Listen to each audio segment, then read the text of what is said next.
There is a story told of a woman who lost everything in a single day. Her business collapsed, her savings evaporated, and the future she had carefully constructed crumbled like sand through her fingers. She sat in her empty apartment that evening, surrounded by bills she could not pay, and whispered into the silence, "I have nothing left." And in that moment, something within her answered back with a truth that would change her life forever. You have never had anything to lose, because loss is impossible in divine mind. This is the great illusion that binds humanity in chains of fear and lack. We believe we can lose what is ours. We believe that circumstances have the power to strip us of our good. We believe that banks, employers, relationships, and economies hold our supply in their hands, and when these things fail, we are left destitute. But I tell you today that this is a lie, a shadow on the wall that has no substance, no reality, no power, except what we give it through our belief. There is no loss in divine mind, and what God has given you cannot be taken away by any force in heaven or on earth. You must understand the nature of true supply. Supply is not money in a bank account, though money may be one of its manifestations. Supply is not a job, though employment may be a channel through which it flows. Supply is not a person, a place, or a thing. Supply is the infinite, inexhaustible good of God that flows to you and through you at every moment of your existence. It is the ocean, and what you see in your life are merely the waves. A wave may rise and fall, appear and disappear, but the ocean remains forever full, forever abundant, forever giving. When you anchor your consciousness in this truth, you become immune to the appearance of loss. The divine mind knows no subtraction, only addition and multiplication. In the mathematics of spirit, there is no minus sign. God does not take away. God gives and gives and gives without ceasing, without measure, without condition. Your good is established in the invisible realm before it appears in the visible world, and what is established in truth cannot be shaken by the winds of circumstance. This is why the enlightened soul does not panic when the bank balance falls, or when the opportunity seems to vanish. She knows that these are temporary arrangements of form, and form is always changing, always flowing, always reorganizing itself according to the patterns held in consciousness. But here is where most people stumble. They look at the empty bank account, the closed door, the rejection letter, and they say, "I have lost my good." In that moment, they have accepted the evidence of the senses over the truth of spirit, and what they decree with their words and beliefs must manifest in their experience. You cannot hold a thought of loss and expect to demonstrate abundance. You cannot speak words of lack and expect the universe to deliver plenty. Your word is your wand, and with it you are constantly creating your world, painting on the canvas of the invisible with the brush of your consciousness. I knew a man who lost his position after 20 years with a company.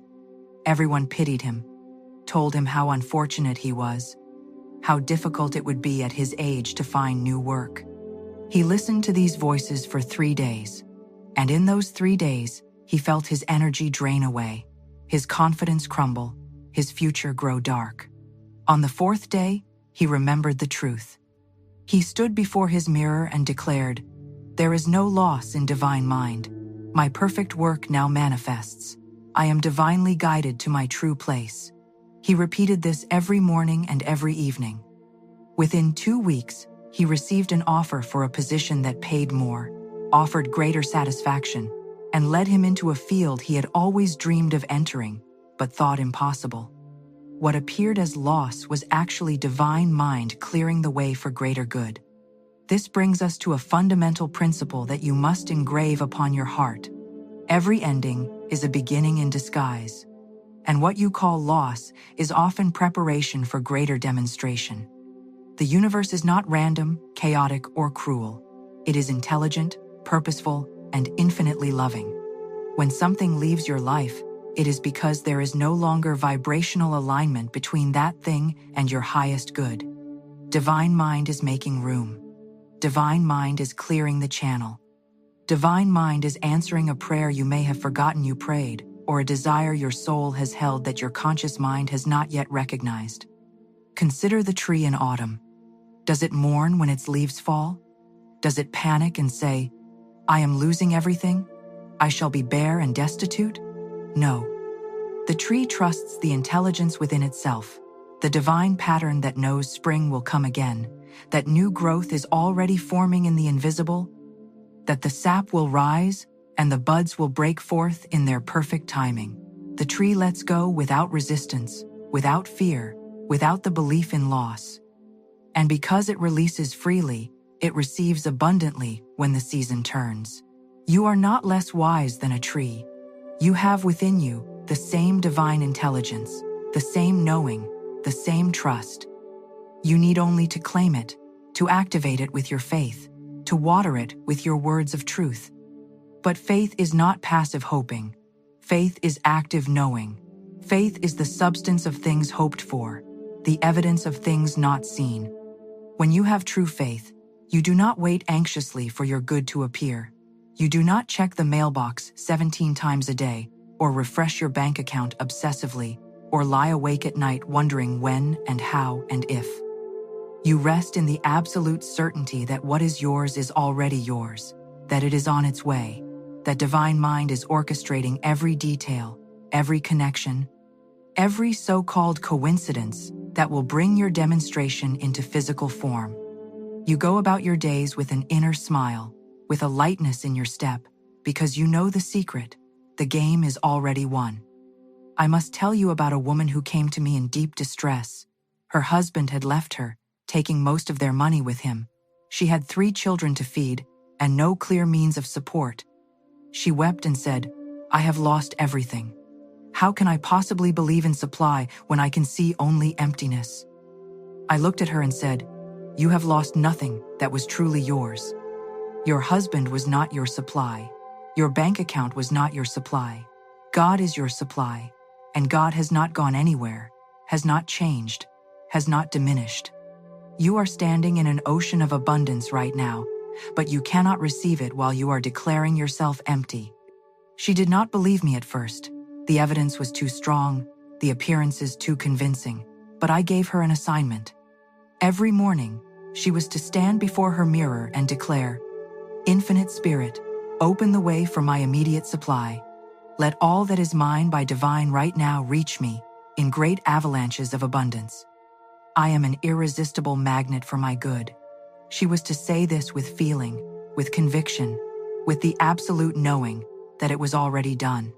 For 3 days, nothing changed in the outer world, but something began to shift within her.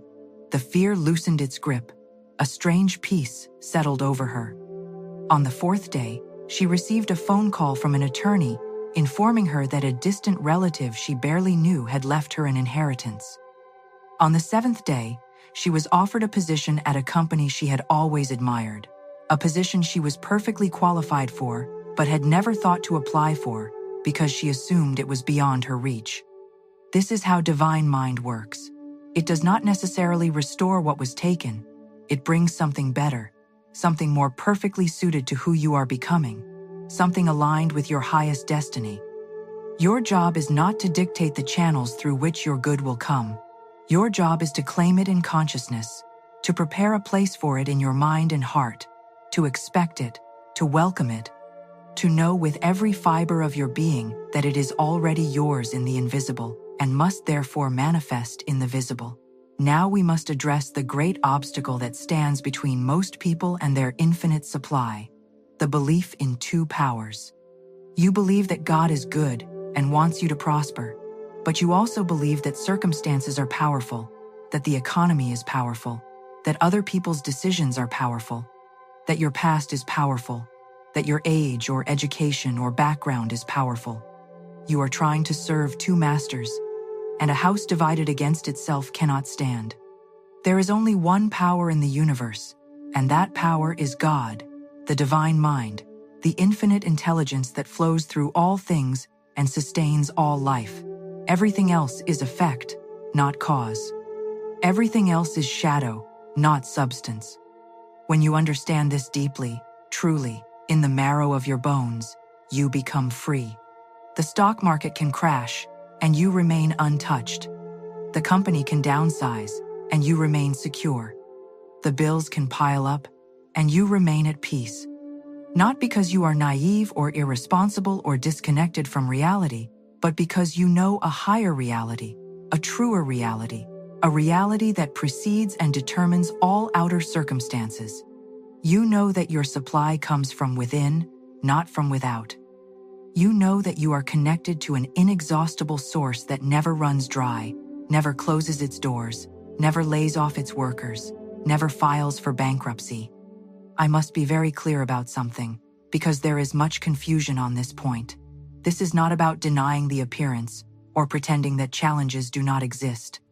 You do not close your eyes to the empty cupboard or the overdue notice or the dwindling resources. You see these things, you acknowledge them, but you do not give them power. You do not make them your God. You do not bow down before them in fear and worship. Instead, you look straight at them and declare, "You are not my source. You are not my supply. You are a temporary condition that has no power to limit the infinite good that flows to me from divine mind. I deny you the power to disturb my peace or shake my faith. There is no loss in divine mind, and therefore, there can be no permanent lack in my experience." This is what it means to deny the appearance. You are not lying. You are choosing which voice to listen to, which authority to recognize. Will you listen to the voice of the senses that says you are running out, falling short, losing ground? Or will you listen to the voice of spirit that says you are filled, fulfilled, and overflowing with all good things? Both voices are speaking, both are presenting their case. But only one is telling the truth, and that is the voice that aligns with divine mind, where loss is impossible and lack does not exist.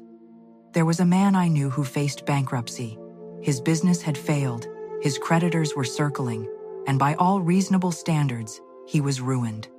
His lawyer advised him to file for protection, to accept the loss and start over. But this man had been studying spiritual law, and he decided to conduct an experiment. Every night before sleep, he would close his eyes and visualize a check made out to him for the exact amount he needed to clear all debts and restart his business. He would see himself depositing this check, feel the relief and joy, imagine himself free and prosperous once again. He did not know where this money would come from. He did not have a plan or a strategy. He simply held the vision and declared, "There is no loss in divine mind. My infinite supply now manifests in perfect ways." For weeks, nothing changed in the outer world. The pressure mounted. The deadlines approached. People around him grew more frantic, more insistent that he face reality. But he remained calm, anchored in his inner knowing. And then, seemingly out of nowhere, an investor he had met years earlier at a conference contacted him. This investor had been following his work, believed in his vision, and wanted to provide the exact capital needed, not as a loan but as a partnership. The amount was precise, down to the dollar, matching the figure he had been visualizing every night.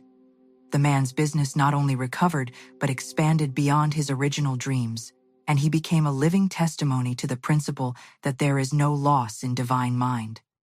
You may say this is coincidence, luck, or fortunate timing, but I tell you it is law, as precise and reliable as the law of gravity. What you hold in consciousness must manifest in experience. What you claim, with faith and feeling, must appear in form. The universe is not withholding your good.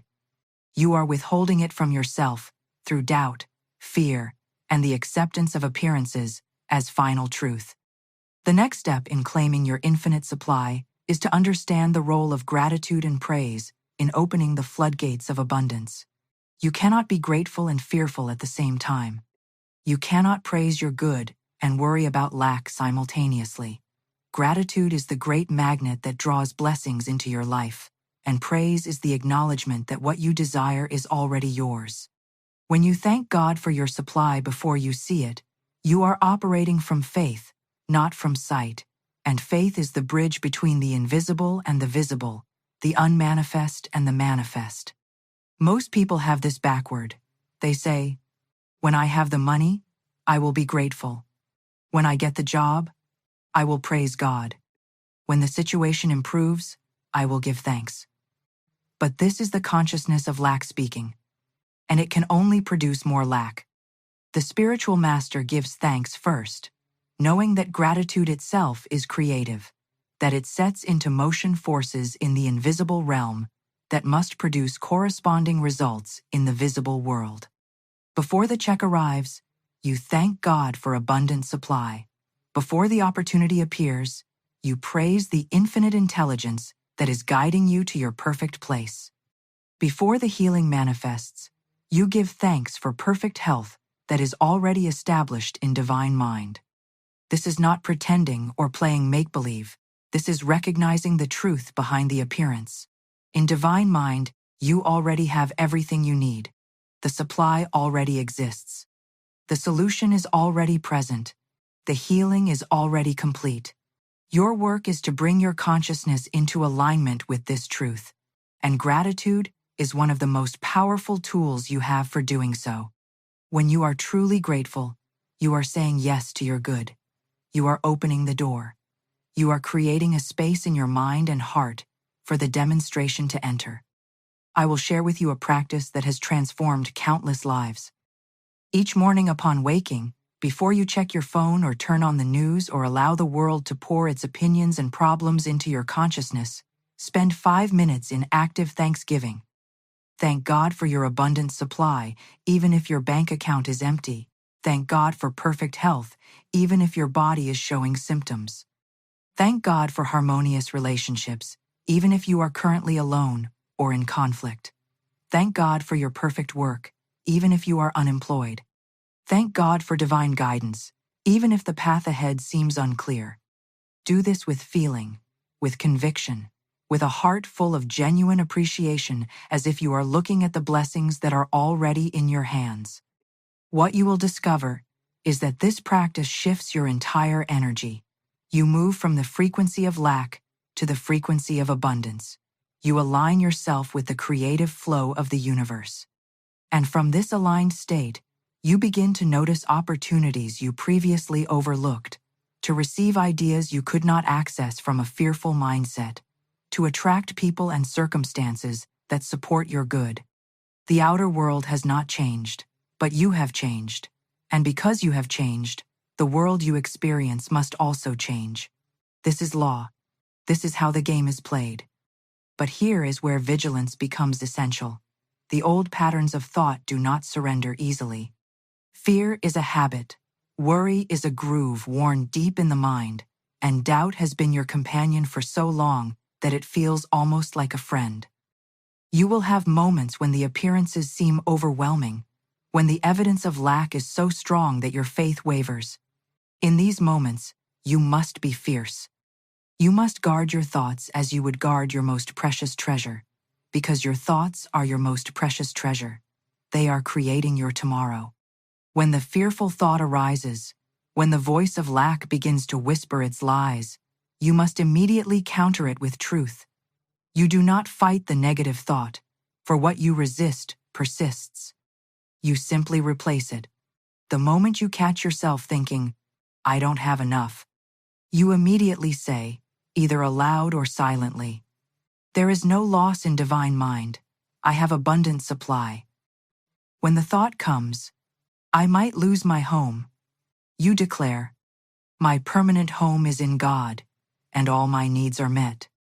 When fear says, what if this doesn't work? Faith answers, it is already done in the invisible, and it must appear in the visible. This is not affirmation as empty repetition.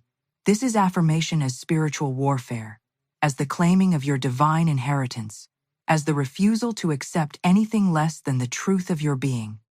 You are made in the image and likeness of God, and God knows no lack, no limitation, no loss. Therefore, neither can you, except in the dream world of false belief. You are waking up from that dream. You are remembering who you are. You are claiming your infinite supply not as something outside yourself that you must chase or earn or beg for, but as something that flows from within you because it is your very nature. And so we come to the final truth that will set you free. You must give in order to receive, circulate in order to accumulate, bless in order to be blessed. This is the law of circulation, and it is as fundamental to prosperity as breathing is to life. You cannot breathe in without breathing out. You cannot receive the new while clutching desperately to the old. The universe is a flowing river, not a stagnant pond, and you must allow your good to flow through you, not to you, and then stop. When you dam up the flow through fear or hoarding or the belief that you must protect what little you have, you cut yourself off from the very source you are trying to secure. This is perhaps the most challenging instruction for those who are experiencing lack. When you feel you have barely enough, the suggestion to give seems not only foolish, but dangerous. Every instinct screams to hold on, to save, to protect, to conserve. But I tell you that this is the consciousness of poverty, and it can only produce more poverty. The consciousness of wealth knows that there is always more where that came from, that the source is infinite, that giving creates a vacuum that must be filled with greater good. When you give from your need, you are making the most powerful statement of faith possible. You are saying to the universe, I trust the infinite supply. I know there is no loss in divine mind. I give freely because I know I cannot give away what is truly mine. But you must give correctly, with the right spirit and the right understanding. Giving from resentment, obligation, or the desire to manipulate outcomes is not true giving and will not produce the results you seek. True giving is joyful, spontaneous, and unconditional. You give because it is your nature to give, because you are an outlet for divine abundance, because in giving, you are expressing the generous, overflowing Spirit of God. You give to the place that feeds you spiritually, to the person or organization through which you receive inspiration, guidance, or upliftment. You give as the Spirit directs, following your intuition, trusting that inner voice that tells you where and how much. I knew a woman who was struggling terribly with finances. She had barely enough to pay her rent, and there were days when she did not know where her next meal would come from. One day she passed a street musician whose music touched her heart deeply, lifting her out of her despair for a few precious moments. She had only $5 in her purse, money she had earmarked for food. The conventional mind would say, keep your money. You need it more than he does. But something within her said, give. She placed the $5 in his case, and as she did, she felt a surge of joy, a sense of freedom, a knowing that she had just participated in divine circulation. That evening, she received an unexpected call from a former employer offering her freelance work. The payment was 50 times what she had given that morning. Within a week, a friend invited her to dinner and mentioned a job opening that proved to be her perfect position. Within a month, her financial situation had completely transformed. She later told me that the act of giving, when she had so little, broke something within her, some hard shell of fear and scarcity that had been blocking her good.